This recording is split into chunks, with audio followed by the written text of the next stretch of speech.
ABP news देख रहे हैं आप। देखिए, दिल्ली में आधी रात को हाई वोल्टेज ड्रामा हुआ है। ममता बनर्जी के भतीजे अभिषेक बनर्जी समेत टीएमसी के बड़े नेता कृषि भवन में धरने पर बैठे थे। वो केंद्रीय मंत्री साध्वी निरंजन ज्योति से मिलना चाहते थे।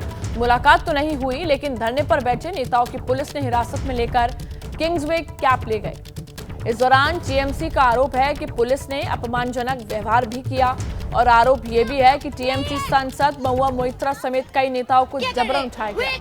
तस्वीरें देखिए किस तरह से जबरन उनको उठाया जा रहा है और बाद में टीएमसी नेताओं को पुलिस हिरासत से छोड़ दिया। ये क्या हो रहा है? एक एमपी के साथ ऐसा कर रहे हैं आप लोग? यही है आराम से क्या कर रहे हैं? वो एक एमपी है। ये क्या हो रहा है? एक एमपी के साथ ऐसा कर रहे हैं आप लोग? देखिए, हाई वोल्टेज ड्रामा हुआ है। ममता बनर्जी के भतीजे अभिषेक बनर्जी समेत टीएमसी के बड़े नेता कृषि भवन में धरने पर बैठे थे और देखिए जिस वक्त धरना प्रदर्शन चल रहा है उसकी तस्वीर हम आपको दिखा रही है। और जो केंद्रीय मंत्री साध्वी निरंजन ज्योति से मिलना चाहते थे, इसलिए धरना प्रदर्शन कर रहे थे। तृणमूल रुकेगा, तृणमूल झुकेगा, तृणमूल का लड़ाई और मजबूत होने वाला है। लोगों ने ये तो देख लिया कि मोदी डर गया है, अमित शाह डर गया है और गिरिराज सिंह डर के भाग गया है और जो साध्वी निरंजन ज्योति थी वो पीछे का डोर से निकल लिया, क्योंकि हमारे सवाल के जवाब उनके पास नहीं था। मोदी जी नई इंडिया की बात करते हैं। आज सच में नई इंडिया हम सबको देखने को मिला। ऐसा इंडिया जहां पे एमपीज को घसीट के मैनहैंडल करके अपने हक के लिए जो लड़ाई लड़ने आया है उसको पुलिस वैन में उठा रहे हैं। Modi ji talks about new India. What is the example or shining example of that new India? Today's incident will stand as a shining example of the new India that BJP boasts and talk about, where public representatives are mercilessly dragged, tortured, manhandled by the Delhi police, where independent journalists who ask hard questions to the government and keep speaking truth to power are being framed falsely under UAPA. This is Modi's new India. Modi talks about journalists are being framed in different sections in UAPA. यही है आराम से क्या कर रहे हैं? वो एक एमपी है। ये क्या हो रहा है? एक एमपी के साथ ऐसा कर रहे हैं आप लोग? यही है आराम से क्या कर रहे हैं? वो एक एमपी है। ये क्या हो रहा है? एक एमपी के साथ ऐसा कर रहे हैं आप लोग? यही है मिला के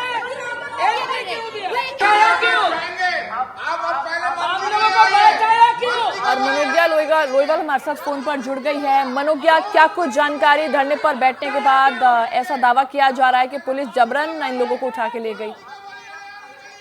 देखिए, तस्वीरें बहुत कुछ कह रही हैं और जिस तरह से सांसदों को हटाया गया है वहां पर, उस पर इस समय तृणमूल कांग्रेस बार बार सवाल उठा रही है कि सांसदों के साथ या फिर किसी एक राज्य के मंत्रियों के साथ इस तरह का व्यवहार कैसे हुआ है। तो वहीं दूसरी ओर केंद्रीय राज्य मंत्री साध्वी निरंजन ज्योति ने ट्वीट करके कहा,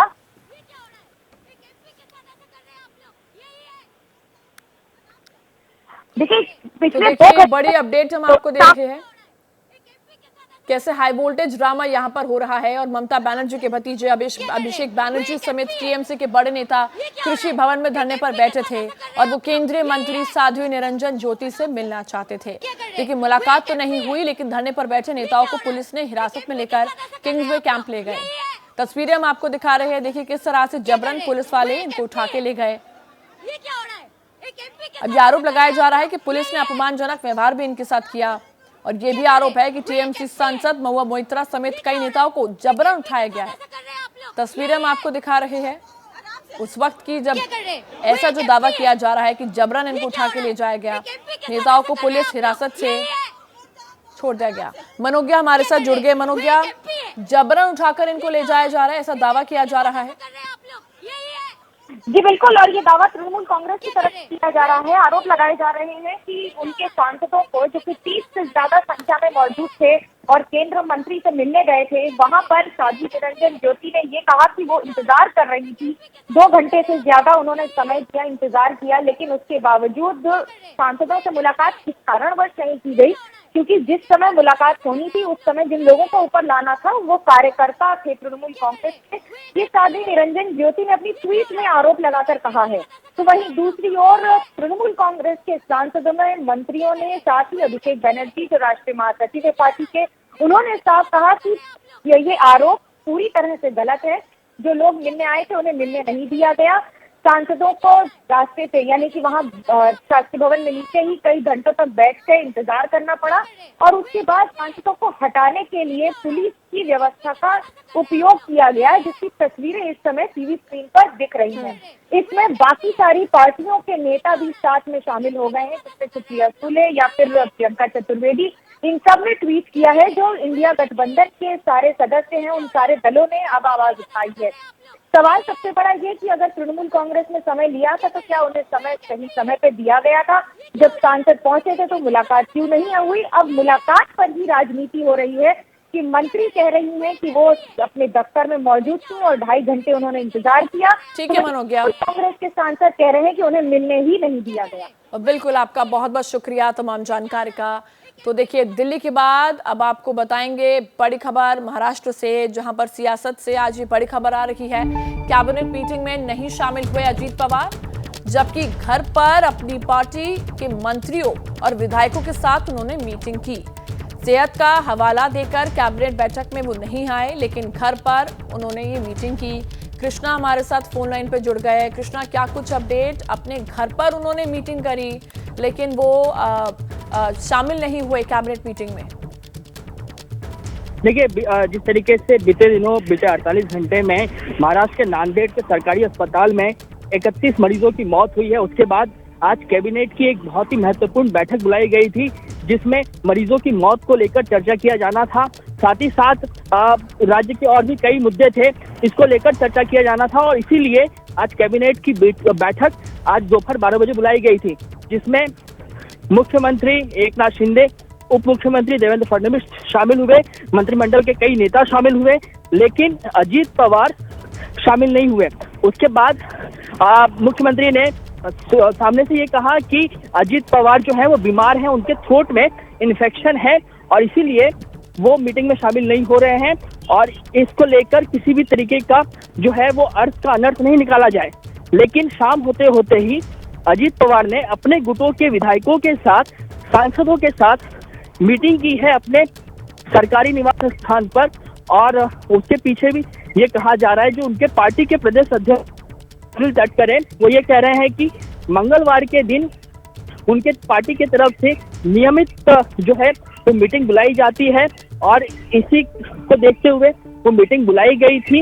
इसमें कहीं भी सच्चाई नहीं है कि अजीत पवार जो है वो नाराज चल रहे हैं, क्योंकि अजीत पवार जिस तरीके से गैर हाजिर हुए थे, उससे ये सवाल उठाए जा रहे थे कि क्या अजीत पवार सरकार से नाराज चल रहे हैं। उनकी नाराजगी को लेकर 2 से 3 बातें कही जा रही थी। सबसे पहला बात ये कहा जा रहा था कि जिस तरीके से महाराष्ट्र में बीते कई महीनों से मंत्रिमंडल विस्तार का जो सवाल है वो लटका हुआ है, साथ ही साथ कई ऐसे जिले हैं जहां गार्डियन मिनिस्टर की नियुक्ति होनी बाकी है। तो ऐसे में ये कयास लगाया जा रहा था कि इन्हीं सब बातों को लेकर अजीत पवार नाराज चल रहे हैं। लेकिन जब मीटिंग खत्म हुई, 8 बजे के आसपास, रात 8 बजे के आसपास उनके घर पर मीटिंग शुरू हुई थी और 2 से 2.5 घंटे तक मीटिंग चली।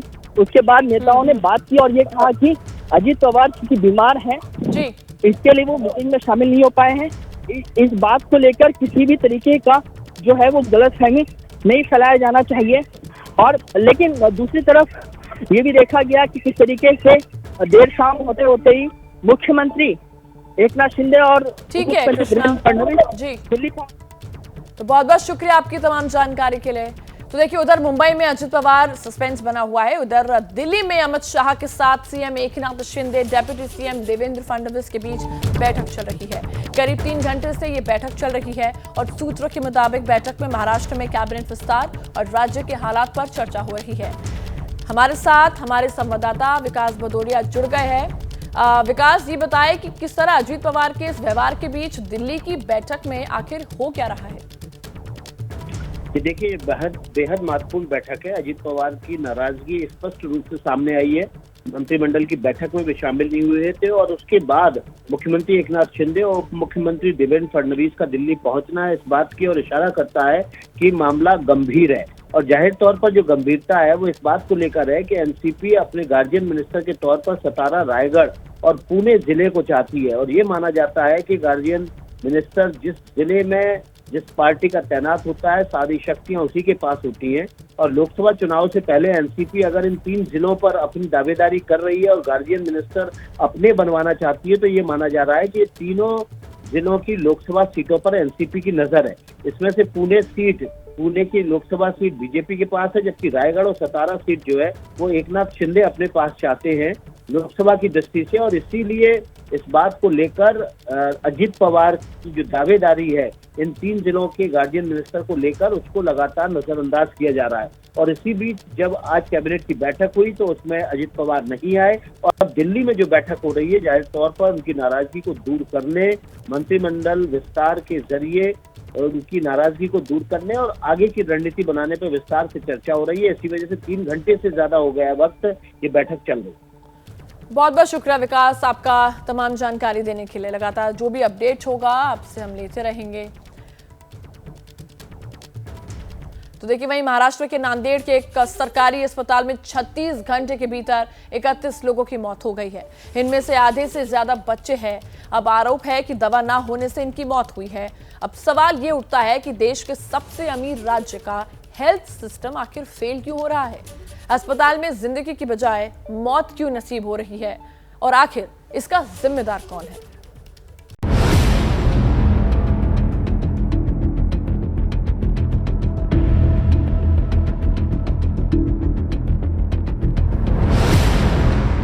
नांदेड़ के जिला अस्पताल में मौतों का मातम क्यों?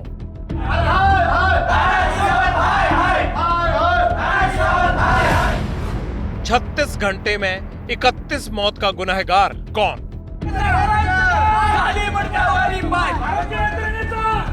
नांदेड़ का सरकारी जिला अस्पताल और रोते बिलखते लोग। अस्पताल ही बीमार है, यहाँ की व्यवस्था की तरह, जो सवालों से मुंह चुराकर बगले झांक रही है।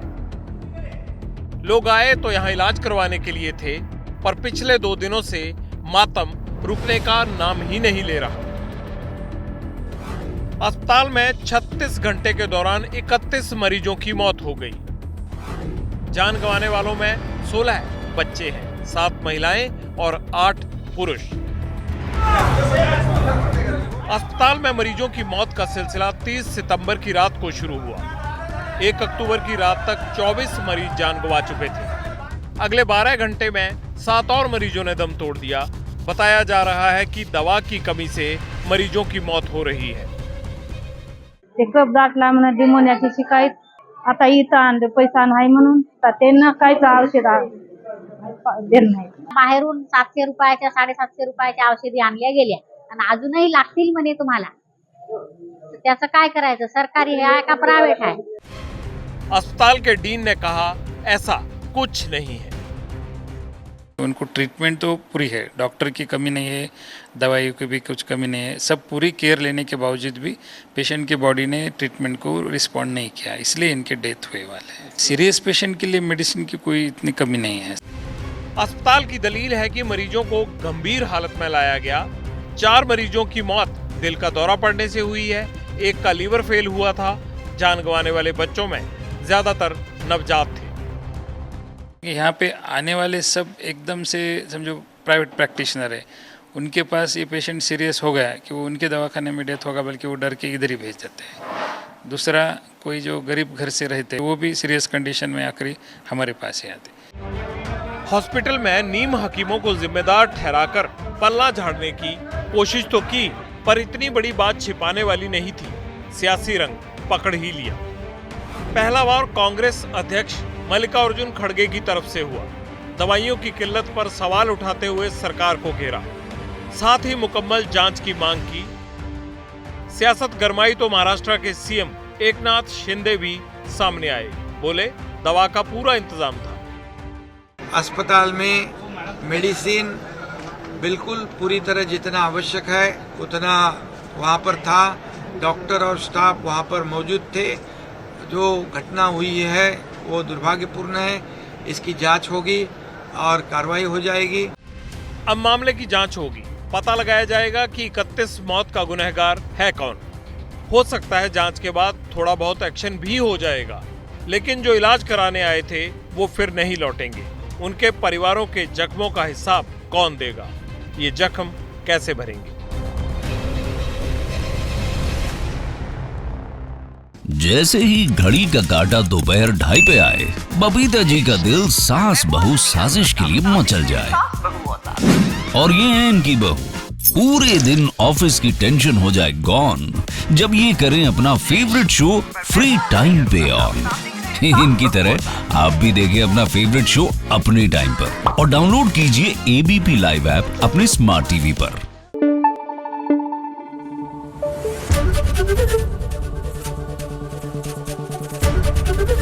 एबीपी न्यूज आपको रखे आगे।